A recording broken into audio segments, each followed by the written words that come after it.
മാതൃഭൂമി ന്യൂസിനോട് സംസാരിക്കുകയാണ് ഉർവശി. എൻ്റെ പഴയകാല സിനിമകളൊന്നും എനിക്ക് തിയേറ്ററിൽ പോയി കാണാൻ പറ്റിയിട്ടില്ല. അന്ന് ചെന്നൈയിലാണ് പ്രിവ്യൂ ഷോ ഇടുന്നത്. അപ്പോൾ നമ്മളെല്ലാം ഷൂട്ടിലായിരിക്കും. സാറ്റലൈറ്റ് ചാനൽ വന്നതുകൂടിയാണ് സിനിമകൾ കാണാൻ തുടങ്ങിയത്. അപ്പോൾ പോലും ഞാൻ ചെയ്ത പല സിനിമകളും ഞാൻ കാണാത്തതുണ്ട്. എനിക്കെന്റെ സിനിമകൾ കാണുമ്പോൾ തോന്നുന്നത് ബാലിശ്യമായി പോയി, കുറച്ചുകൂടി നന്നാക്കാമായിരുന്നു എന്നാണ്.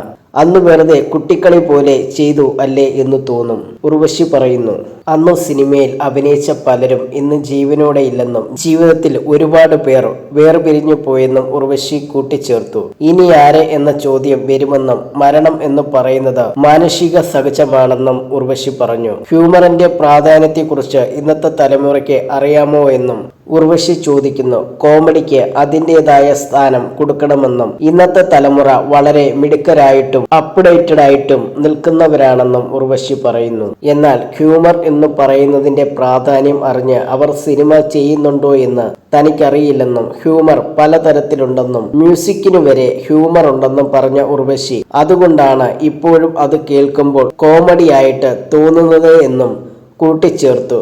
ഹ്യൂമറിന് അതിൻ്റെതായ പ്രാധാന്യം പുതിയ തലമുറ കൽപ്പിക്കുന്നുണ്ടോ എന്നും തനിക്ക് സംശയമുണ്ടെന്നും നടി പറയുന്നു.